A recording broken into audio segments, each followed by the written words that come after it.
대체 그 소망이나 희망이 도대체 어디에 있기 때문에 그것이 생겨나오느냐 하는 겁니다. 여기서는 희망의 소재를 먼저 알아야 한다 그랬습니다. 소재라고 하는 것은 있는 곳을 말합니다. 요즘은 치매 어르신들이 많이 계셔서 수시로 문자가 오지 않습니까? 예. 말하자면 행방불명이 됐는데 지금 어디 계신지 알 길이 없는데 소재를 파악하신 분은 연락을 주십시오. 이렇게 문자가 오기도 합니다. 그죠? 예. 있는 곳을 말합니다. 소재 파악. 희망의 소재 파악이 먼저 중요하다고 하는 겁니다. 희망이 어디에 있는가? 예. 우리들의 바람, 간절히 원하는 건 어디에 있는가? 우리는 보통 밖에 있다고 생각하지 않습니까? 여러분 제일 좋아하시는 돈도 밖에 있다고 생각을 합니다. 그죠? 예. 돈을 구해서 내달리죠. 예. 이렇게 하면 좀 더 많이 벌까 해가지고. 예. 근데 그렇지 않다고 하는 겁니다. 건강도 우리는 밖에 있다고 생각해서 뭔가 자꾸 덧붙여야 된다고 생각을 합니다. 열심히 운동도 해야 되고, 물론 운동이 나쁘다는 얘기는 아닙니다. 하지만은 여기에서는 좀 다른 관점으로 얘기하시는 거예요. 희망은 우리가 간절히 바라는 것들은 밖에 있는 것이 아니라 우리 안에 있다고 얘기를 합니다. 희망이란 대체 어디에 있을까? 우리가 절실히 실현하고 싶은 희망은 진실로 그것이 절실한 것이라면 자기 안에 이미 있는 것으로서 그것이 내부에서 밀려져 나오는 것이다 그랬습니다.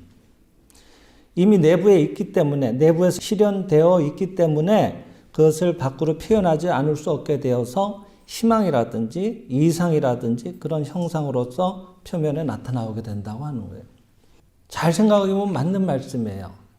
우리가 사람들이 사이좋게 지내는 걸 좋아하지 싸우는 걸 좋아하시는 분은 잘 없잖아요. 싸우고 나면 어때요? 우리 마음이 불편하잖아요. 그거는 자연스럽지가 않은 거예요. 그래서 자연스러운 우리의 본래 안에 주어진 조화로운 상태로 되돌아가고 싶은 것이 말하자면은 괴로움으로 느껴져 온다는 거예요. 싸웠을 때 불쾌한 감정이 괴로움으로 느껴져 오는 거예요. 건강도 우리 본래 모습이기 때문에 우리 안에 실현되어 있기 때문에 불건강, 말하자면 병에 걸려서 병원에 누워있기라도 하면은 큰일 났다 하는 생각이 드는 겁니다. 빨리 이 상태에서 벗어나야 된다는 생각을 하게 된다는 거예요. 그것이 내 자연스러운 본래 것이 아니라고 알기 때문에 진짜 내 안에 있는 훌륭한 그 상태로 되돌아가야 된다는 생각이 일어나온다고 하는 것입니다.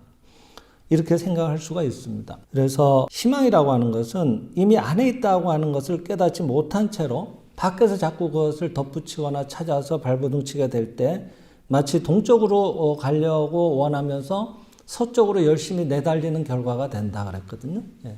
그러니까 가면 갈수록 점점 더 목적지하고는 반대 방향으로 가게 된다는 거죠.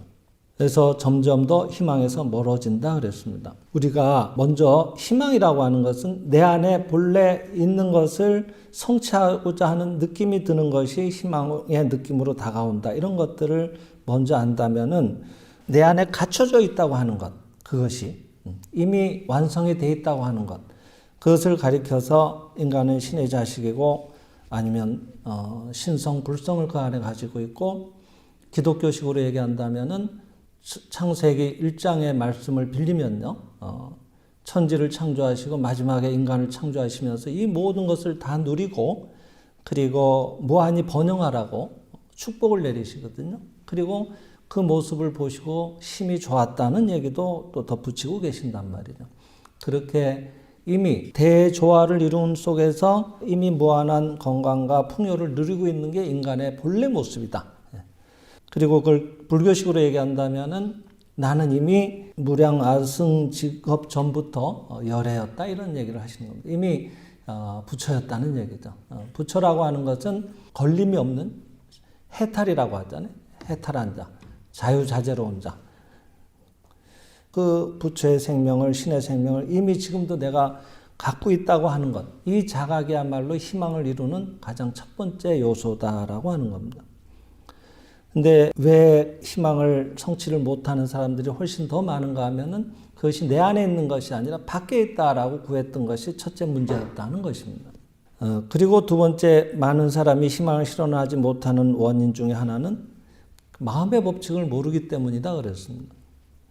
마음의 법칙은 말하자면은 물리의 법칙이나 자연계의 법칙과 똑같이 엄연히 존재하고 있어서, 말하자면 우리가 전기에 대한 아무 이해가 없는 사람이 무슨 발전기라든지 이런 게 고장났다고 해서 함부로 막 이 해부를 하다 보면 감전이 되지 않겠어요? 큰 일을 겪게 됐죠. 그와 마찬가지라고 하는 겁니다. 마음을 법칙을 알지 못한 채로 인생을 산다고 하는 것은 참으로 위험한 일이라고 하는 겁니다. 마음의 법칙이라고 하는 건 늘 여기서 우리가 배웠지만 생각한 것은 반드시 실현돼 온다고 하는 거거든요. 예. 그리고 거기에는 구체적으로는 뭐 유유상종의 법칙이라든지, 그러니까 끼리끼리 모여오는 법칙이라고 했죠. 닮은 것끼리 모여온다든지. 예. 그러니까 살리자 하는 마음을 가지고 사람을 기쁘게 하자는 마음을 가지고 일을 하고 있으면은 그 사람의 영업이 훨씬 더 많이 번영하게 되는 것은 그 마음 자체가 풍요로운 마음이니까 그런 풍요로운 속에 풍요로움이 저절로 찾아온다고 하는 거거든요. 근데 빼앗자 하는 마음을 갖고 덤벼들게 되면은 그 주변엔 역시 빼앗자 하는 사람들이 또 모여오게 되니까 그래서 점점 더 생각지 않은 손실이 늘어나서 실패를 맛볼 수밖에 없지 않나 생각을 합니다. 유유상종의 법칙의 또 다른 이면의 법칙이지만은 뭐 같은 의미죠. 유가 아닌 것은 반발하는 법칙도 있다 그랬거든요. 그러니까 닮지 않은 것끼리는 모여올 수가 없다고 하는 거예요. 반발한다는 거예요. 튕겨져 나가는 거죠. 네. 파동이 다른 거예요, 사실은. 그러니까 살리자는 훌륭한 마음은 죽이자는 거친 마음하고는 파동 자체가 다른 거예요. 우리가 만약 그것을 구체화시켜서 파동으로 볼 수 있다면은 형체가 완전히 다르니까 동조될 수가 없는 거예요. 같이 어울릴 수가 없게 되는 거죠. 그래서 튕겨 나가는 거예요. 그래서 지난날 자주 얘기 드렸던 우리 진주의 한 회원분도 자기가 마트를 가자고 자매들한테 권해놓고는 갑자기 느닷없이 자기를 내려달라고 도저히 같이 못 있겠다고 뭐 저기 지금 이 차를 못 타겠다고 내려달라고 통사정을 해서 중간에 내려버렸잖아요. 근데 내리자마자 사고가 났단 말이에요. 자매들은 병원에 실려가서 얼마 안 있어서 바로 병원에서 연락이 온 거예요. 그분이 차에서 내릴 때 왜 그렇게 불안했는지를 그때 이제 나중에 한 거죠, 이분. 자기가 왜 그렇게 차에서 내릴 수밖에 없었는지, 뭐 곧 죽을 것 같은 거예요, 느낌이. 여기 있어서는 안 되겠는 거예요. 그게 말하자면 다가올 충돌의 거친 파동과 늘 이분은 감사 이렇게 생활하는 분이니까 그런 조화로운 파동과 파장이 안 맞으니까 자기가 스스로 거기서 벗어나 버리는 거예요. 그런 게 불안한 느낌으로 다가왔을 수가 있는 거예요. 그러니까 그것을 뭐 예지력이라든지 이렇게 설명한다면은 뭐 말할 방법이 없겠습니다만 저는 꼭 그렇다기보다는 그냥 맞질 않았던 거다. 예, 그렇게 생각이 되는 겁니다. 그런 사례.